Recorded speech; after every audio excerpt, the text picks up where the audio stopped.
Hello and welcome to the Daily Space for today, March 5th, 2019. I am your host, Dr. Pamela Gay, and I am here to put science in your brains.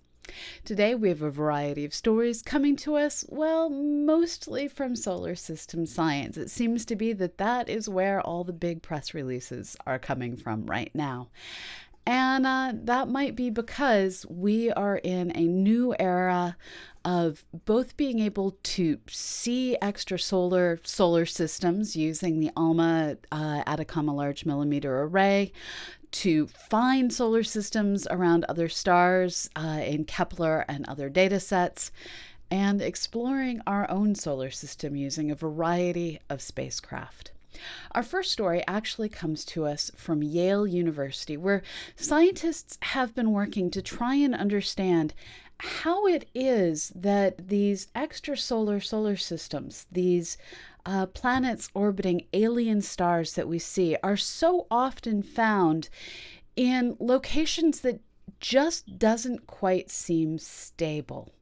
We're finding planets often in sets that are located in really unusual orbits. And in trying to understand how these planets got there, theorists realized that one way to do it is to tilt the planets on their side and rely on tidal disruptions to move the planets around. This is a similar effect to perhaps how Uranus got its orbit out in the outer solar system, where a planet just probably shouldn't have formed. The way that this is described by Milholland, a graduate student at Yale, is when planets such as these have large axial tilts. This means that the planets are, if this is a planet with the top being the axis of rotation, if a planet has a large axial tilt, as opposed to little or no tilt, their tides are exceedingly more efficient at draining orbital energy into heat in the planets. This vigorous tidal dissipation pries the orbits apart. Now, that's a whole lot of complicated words that translate into, as the planet's rotational speed changes, its orbital distance changes, and the energy and everything else gets dissipated in much the same way that our own moon is moving away from the planet Earth due to tidal dissipation. In the system of our Earth moon, what is happening is we have our own planet Earth, and then we have the moon, and here I'm going to use, this is the Earth, this is the moon, and one side of the moon is always facing towards the Earth. Now, over time, the Earth's rotation is slowing down, and as its rotation slows down, the moon is actually moving away to conserve the momentum of the entire system. Now, this isn't the most efficient of mechanisms. It's going to take several billion years for the moon to move away from the Earth. But if you, according to the models run by folks at Yale, instead have the planet tilted over on its side, that tidal dissipation can take place much faster, causing, in the case of a planet, and we'll use my coffee cup as a star, then the planet ends up moving away from the star, just as the moon is moving away from the Earth. Now, this is just one possible explanation. There will be other ideas brought forward, ranging from collisional models to everything else we can imagine, until we're able to observe enough different systems in enough detail to really confine our theories. This is just one theory, but it's one that works, and it's one that's worth paying attention to. And while angular momentum may be one of the hardest chapters to learn when you're taking Physics 101 in university, it turns out it is the one thing that really dictates the places of the stars. and the planets and everything else. Okay, so moving on to our next story, I have bad news for all of you who think that blowing up asteroids will do any good in any way. In a series of models looking at, well, just what happens to the debris of an asteroid when you knock it apart. It turns out that blowing up asteroids just knocks them apart temporarily. And they just tend to gravitationally come back together. So what you see in the movie Armageddon, yeah, that's not going to do any good. So the new reality that we're coming to terms with, and here in this graphic, we're looking at 0 hours. So this is the moment of explosion, 0.2 hours, 0.8 hours, 1.2 hours, 1.8 hours, 2.2 hours, all the way out to the end is just past 3 hours. So in this particular simulation, what scientists are doing is they're taking an asteroid mass, disrupting it violently into a whole bunch of computer-generated pieces, and then gravitationally following what happens to all of those pieces. And it turns out that they just come back together. Gravity wins. Gravity always wins. So if you take a city-sized asteroid and you blast it apart, if you do it within an hour of when it's going to impact the Earth, you destroy the planet by causing many pieces of asteroid to hit the Earth in many places, wrapping the planet with destruction. If you do it more than, say 3 hours before it hits the Earth, you're just going to still have that asteroid impact. It's just now going to be a chunkier asteroid made of a lot more different bits. So yeah, gravity always wins.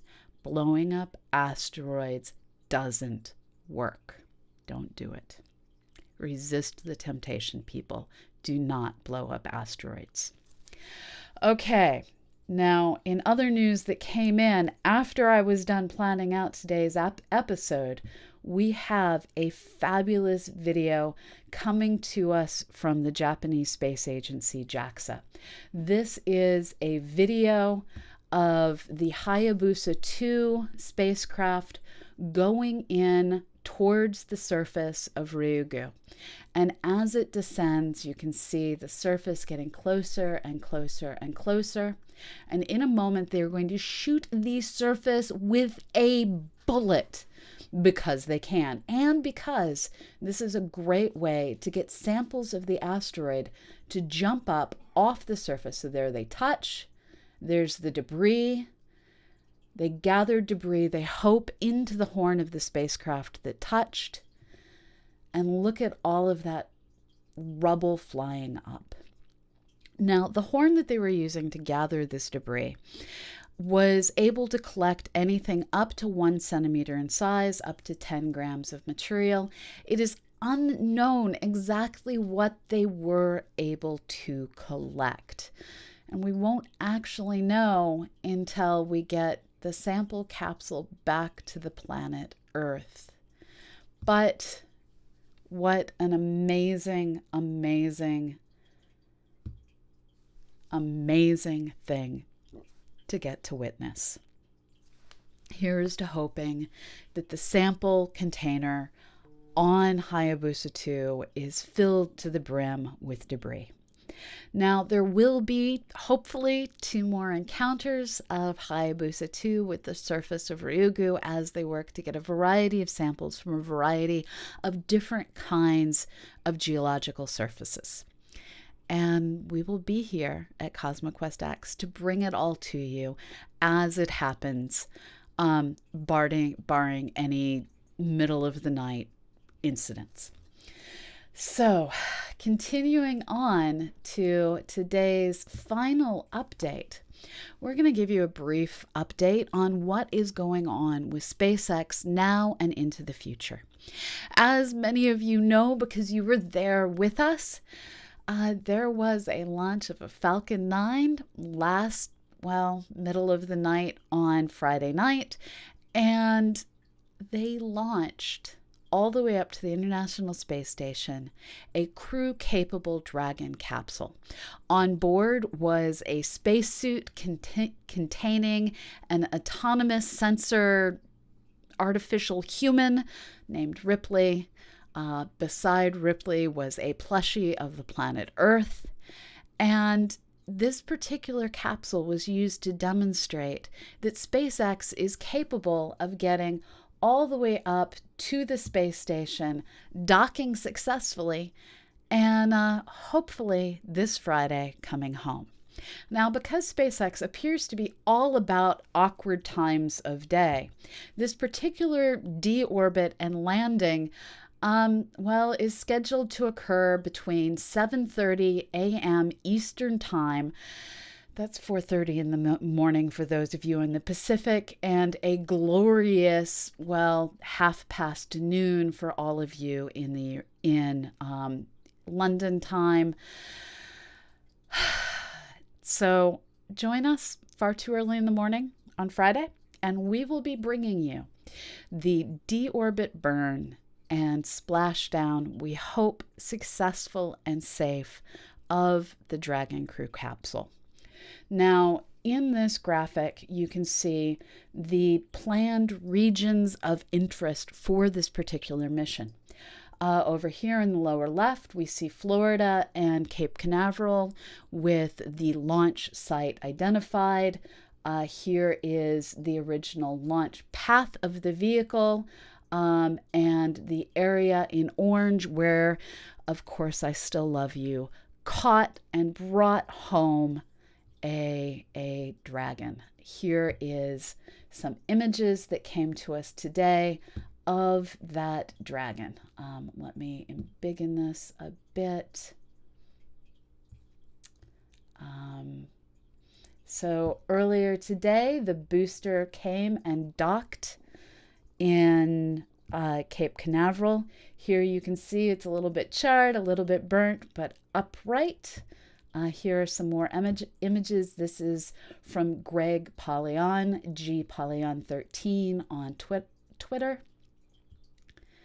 And this was a slightly off-center landing on the barge, which did cause them to come back to harbor a little bit slower than they normally would have. This is because being off-center the way they were does cause the barge to be slightly tipped and a bit more challenging to bring home without destabilizing it. Now, having made it home successfully, we are now preparing for the Dragon capsule to also come home successfully. The purple region is where they hope for splashdown to occur. When that happens, they will be ready to catch it with a very special spacecraft. They don't actually catch it, they lift it up out of the ocean. And there is a great article that I will share with you in just a moment on all of this up on Parabolic Arc. Now, what I particularly love about this is this looks like a fancy yacht that they're bringing this home on. And there is something, it just somehow seems consistent that SpaceX, rather than bringing home the capsule on a military-looking vehicle, brings it home on what looks like, your Batman Yacht. So the Batman Yacht, owned by SpaceX, is going to bring home the Dragon capsule if all goes well. Now, they have had problems in the past with the parachute. They have added a fourth parachute, so they have added redundancy. It is hoped that everything will go well. This is why we do tests. But there's always that potential Always that potential that something can go slightly sideways. Now, if everything does go well, we are in for an exciting future with the SpaceX plan. This is the scene we're hoping to see replicated this coming Friday morning. If all goes well, this Dragon return is going to be succeeded with an upcoming abort test scheduled for June. The Dragon abort test is going to be super dramatic, and I'm not sure of any other way to put it. The abort test that they have planned includes a fair amount of death and destruction to their spacecraft. This is what actually brought me originally to this parabolic arc story. They have taken excerpts from the draft environmental assessment for issuing SpaceX a launch license for an in-flight Dragon abort test. They're actually planning to launch a Falcon 9, shut it off after stage 1, basically blow apart stage 1 and stage 2, not recover anything, and see if the Dragon capsule, and they're reusing the one that just went to the International Space Station, see if that Dragon capsule that has already flown once is capable of automatically firing its Draco engines and zipping off to safety and coming back to Earth in a way that would be consistent with human lives being saved. If this happens, it's going to make the Dragon capsule pretty much the safest vehicle out there. Soyuz is also capable of recovering from various aborts, as we experienced back in October, but this is a whole new level of launching yourself to a safe distance. Yeah, there's going to be shredded bits of Falcon 9 everywhere. So if there's a thing you want to see and you want it to be exciting and not necessarily include humans, can I recommend this abort test? Because this is going to be a fiery mess of awesome if all goes well. So if we see that June test, that June abort test, reusing the current at the International Space Station capsule, then in July we are going to see a second test, and that one is going to have humans on board. We have already selected the astronauts, or at least, sorry, that was the wrong window I'm scrolling, or at least NASA has already selected the astronauts. We are looking to see astronaut Douglas G. Hurley and Robert L. Benkin be the commander and pilot of the second demo launch. So here is to seeing humans return to space in July 2019, 8 years after the last space shuttle launch, STS-135 in July of 2011. So the crew, if that launch does move forward, will be going to the International Space Station for 2 weeks, which is a pretty short trip. But hey, new spacecraft. So here's to hoping that this summer isn't just the 50th anniversary of our first human step on the moon, but also a return to space for the United States. The United States aerospace industry. We can't say it's NASA anymore. It's a whole lot of different people working together to get us back into low Earth orbit and hopefully beyond in the coming years. So that concludes the news I have for today, and I will now take your questions. If you can please remember to @ me when you ask those questions. It will make it a whole lot easier for me to find them. While you're doing that, I'm going to do a standard station identification. The Daily Space is brought to you by CosmoQuest. We are your place to learn and do science. We bring you the Daily Space most Mondays through Fridays at 1 p.m. Eastern, 10 a.m. Pacific. That is 6 p.m. London time. In addition to the Daily Space, we also have the Sunday Science Hour hosted by our own Annie Wilson. She will also be hosting the Daily Space this Thursday, so I can attend a meeting. In addition to the Daily Space and Sunday Science Hour, we also bring you launches, landings, and other space events as they happen. Tune in this Friday at 7:30 a.m. Eastern. That is 4:30 Pacific and half past noon in London. We will be bringing you coverage of the Dragon re-entry, and we will have, hopefully, a better game of bingo to accompany that re-entry approach. So stay tuned. Awesome things are always coming. We are a production of the Planetary Science Institute, working in collaboration with Youngstown State University. We are here thanks to the generous contributions of people like you. We are so grateful for all that you have done to support science through your subscriptions, your bits, and your donations. Thank you for making us possible. We hope to make you proud with the science we make possible. So, without any further ado, I am going to see if you've got the questions. I know Binary Blaze, that's too early. I'll take it. It's fine. The sun is up. I shall sit and enjoy my coffee and the sun. Okay, Refsmat asks, Russia is also planning an uncrewed Soyuz abort test this summer, Soyuz MS-14. Wow, okay. That's novel. I guess the space race is back. So Lancy, the test is at MaxQ under thrust during stage 1.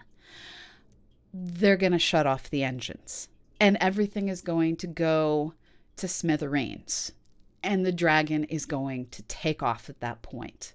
So that's an added detail that, yes, I should have brought up, and you are entirely right. It's gonna be dramatic. For those of you who don't know, MaxQ is that point when the spacecraft is undergoing the greatest combination of force from the rocket and atmospheric pressure combined on the spacecraft. They actually do have to throttle back at this point because of the atmosphere. You just don't want to blow your spacecraft apart. Air pressure is real and dangerous. Okay, I'm going to scroll up to the top rather than going backwards through the questions in case any of them replicate. It's so good to see so many new names here. Mug space mass equivalence is the new NASA mass unit. Okay, so the Henny's Vorverp asks, so Uranus's tilt could have put it further out in the solar system. Yes, that is entirely true, if the folks at Yale are right. Now, there are other ways, other explanations that have been used to both explain Uranus's position and its tilt. So until we have more evidence, thank you, Star Quitter, for hosting our stream. Quilter, rather. So until we have more evidence, we just don't know which is the accurate way of describing what happened. So Fenring goes on to say, in order to conserve angular momentum of the system, does that mean that the host star's rotation slows down as the planet's orbit rises? So there's lots of different ways to do things. It can be a combination of the planet's rotation distance, star's rotation rate, lots of different things. But yes, the star should slow down. So yeah, a planet can change the rate of rotation of the star. It all becomes a matter of which does more, and this is something that I want to find the time to look at the maths for. Let's see. Yes, Bruce Willis lied. I completely agree. Bruce Willis did lie in Armageddon. The house and gravity both always win. Okay, let's see. Richard Hendricks, you didn't at me, but that's okay. I still saw it. Does this capsule have a bathroom? We don't know yet about what's going to happen with the one that they will be launching later. The one that they launched now does not. And it took it 24 hours to get to the ISS. Now, they did have to do a really weird set of orbital maneuvers to get to the ISS, maintaining the spacecraft as much as possible in sunlight because there was concern that their thrusters could fall off if they didn't keep the spacecraft warm enough. They're planning to fix that problem. So there's the chance that future missions will be able to get there faster. The astronauts on the space shuttle, I don't know, and I'm wondering if any of you out there know. Did they get out of the space shuttle and like hang out and use the bathroom and stuff between reaching orbit and getting to the ISS? I don't know. These are things that we need to learn. So the question from Binary Blaze is, did the plushy Earth stay on the ISS? I really wanted to be on the ISS. Well, the capsule is still at the ISS, so we don't know yet. Stay tuned. Stay tuned.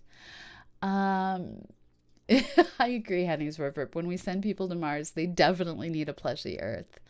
So Super Cowboy 75 asks, do we have a powerful enough rocket to nudge an asteroid out of the way before it hits Earth?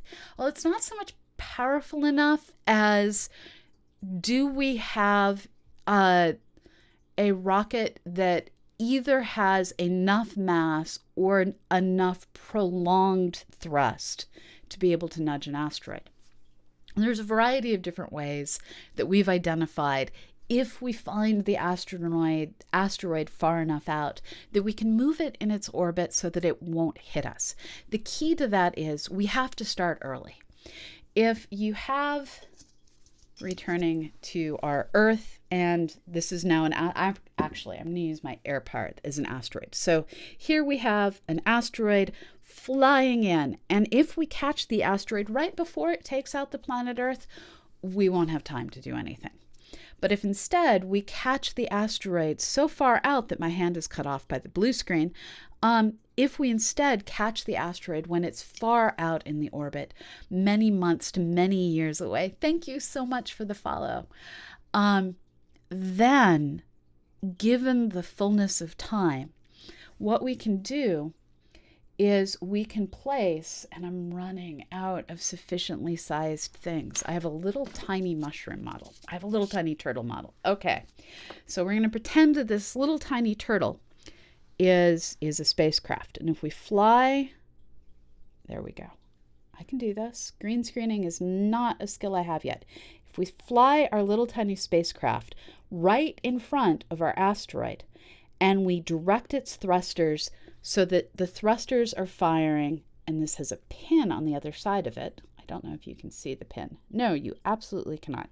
Okay, if we fire the thrusters this direction and this direction, then we have the capability of relying on the mass of this rocket to gravitationally pull our asteroid.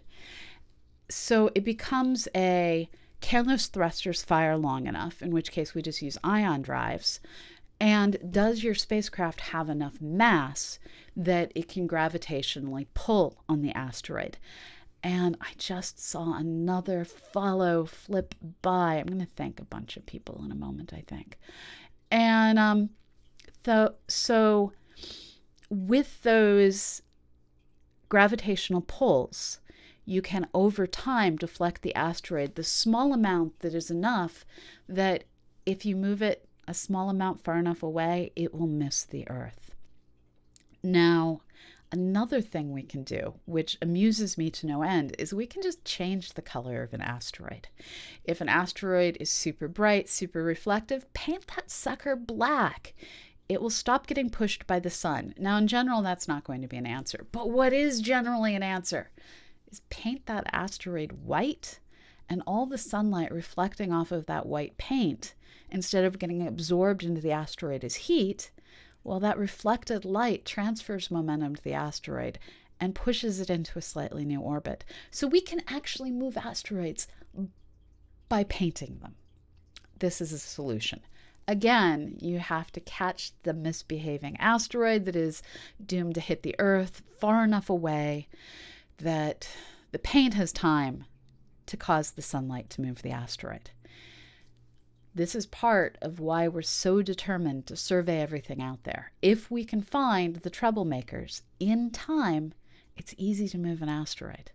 It's hard when you are facing a situation like from the movie Deep Impact or Armageddon, where you have weeks or months instead of years. Okay, so thank you, that looks like Crayola, Gorlia? I'm not sure how to say your name. Thank you for the follow. Thank you, Zacharis, for the follow. Thank you, Star Quilter, for the follow. Thank you, Jike MP, for the follow. Thank you, all of you. Pro, go, YOLO. That makes sense. That makes sense. I should have figured that out. Thank you, pro, go, YOLO. It looks like it should rhyme with Crayola. Anyways, going back to the questions, Henny's Vorverb asks, is Blue Origin going to be going up this year? I don't know Blue Origin's current timeline. Google? So let's see. What other questions? I'm sorry that I don't know all the details. Elon Musk is indeed the closest thing we currently have to Bruce Wayne. Yes. I'm not sure how I feel about that. Henny's Vorverb goes on to ask, is the explosion they are planning consistent with the most likely way an accident would occur? So it turns out the most likely way is the one we have not thought of ahead of time. If we were able to predict the causes of a spacecraft exploding consistently, we wouldn't give them the opportunity. So this falls into the category of the universe is going to someday surprise us. Lives will be lost. And there will be some engineers out there who understood the risk but weren't listened to. Turns out that's the most consistent way to lose a spacecraft. So I don't know.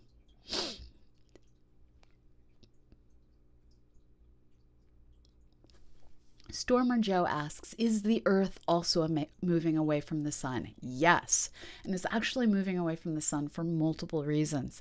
Our sun is losing mass. It has solar winds. They hit our own planet periodically in the form of bursts of particles from corona mass ejections. This is where we get aurora. Solar flares also cause aurora. And all of these particles leaving the sun are changing the sun's mass and slowly causing the Earth to migrate outwards. In the fullness of time, this is a good thing. Without mass loss, when our sun someday in the future bloats out to being a red giant star, we'd get eaten. But when you calculate where the Earth will be and the size of that red giant and use what we think are correct assumptions about mass loss rates, turns out the Earth will have migrated far enough out from the sun that when the sun bloats out, we don't get eaten. We do get fried. The surface of the planet will be totally unlivable, but the planet will still be here. And that's kind of cool. So let's see, what else do we have? I have now got back to where I was before. Let's see if any new questions have come in. Yes, there will be coffee on Friday morning. Totally coffee on Friday morning. So Bloom Battle? I don't know how to say your name either. All of the people with perplexing usernames are here today. You're welcome, but I'm perplexed by your username. So Bloom Battle says, the model for the comet reassembling itself with gravity seems counterintuitive. Surely there must be a boom big enough to break free of gravity. So the issue is that the asteroid is held together with a whole lot of force from the gravity, as well as a lot of force in terms of chemical bonds. And when you consider typical energies that would break an asteroid apart during impacts and other such events, those typical energies will cause it to still come back together. You add more energy, the pieces go farther apart, and then still come back together, because gravity likes to reach out and touch you at great distances. Now, to explode something at the kinds of velocities that allow the exploded asteroid to go in all directions, now you're starting to look at the kinds of things that, well, you're pretty much destroying the pieces, not just breaking them apart. Now, we do have lots of cases, however, of shrapnel escaping. So it's not that nothing will escape. We get asteroids hit and then chunks make it all the way back to Earth. We have shrapnel from Vesta, shrapnel we think from Ceres, all here on our planet, where there have been collisions, craters have been formed, chunks of rock have gone flying away, made it across space, come through our atmosphere, landed here. These things happen. But Vesta is still there. Ceres is still there. There is still an asteroid left behind. So the amount that's left behind will depend on how the impact takes place, how the explosion takes place. But it turns out that the bulk of it just wants to stay together. It just wants to stay together. Yeah. So if you want to vaporize it, I'd need to figure out how much energy that would take, but it's not a standard gonna happen on an everyday kind of basis kind of thing. So Hannes Vorwerp goes on to ask, do stars precess like planets? And do the ring of planets precess with it? I don't know if the ring of planets precesses the same as the star. Stars do precess. I don't know about the disk. I just don't know. It seems like it should, but I don't know. So I'm going to go with I don't know. There was a bathroom on the shuttle binary ablaze. My question is, were they allowed to use it during that period of time between takeoff and docking at the ISS?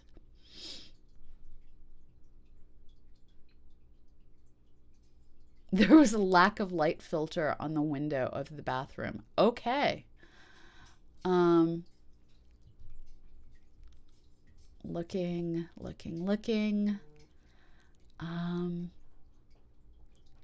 There's always a discussion of food. You guys. And we may have a dog. Come here. Hi, are you a puppy? Are you also a puppy? So I have, because I promised you all, Cheerios. Come here, guys. Come here. I have generic Cheerios, and this is for the bits that came in yesterday. Hi, can you pop up? This is Eddy. Oh, Eddy, you're on my keyboard. Okay, I'm still streaming, can't see the chat. Come here, baby boy. There's gonna be Cheerios involved. Because of your, thank you, Fenring. Come on up. So here is for Eddy, and I'm going to hurl them to Stella in the hallway. And thank you. When you send bits, puppies get treats. Come here, Eddy. Come on up. So he is grateful for all that you have to give. Thank you. This is your puppy reward for being good to us. Thank you. Okay, and before he knocks over the green screen, thank you all for being here, and I'm going to look and see who is available to raid. I have to figure out where Eddy put my cursor first. There we we go. So the place that I always go to look for rating possibilities is the Knowledge Fellowship. This is a place where people gather and try and inflict science on others. So Serpent AI is back to streaming. I'm going to see if he has started, and if he has, yep, he has. He is our rating candidate for today. So thank you all, and give Serpent AI a fabulous, rockety hello from all of us here at CosmoQuest. As always, we are brought to you by CosmoQuest, your place to learn and do science. We bring you the Daily Space most Mondays through Fridays at 1 p.m. Eastern, 10 a.m. Pacific. That's 6 p.m. London time.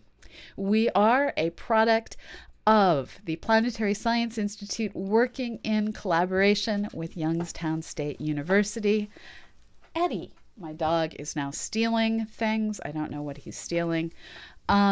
We turn your bits into science and also into Cheerios for dogs. So thank you for all that you do to support all that we do. We would not be here without you. So wherever you are in the world, have a fabulous morning, evening, or afternoon. And if the weather allows, get outside and look up. Bye-bye.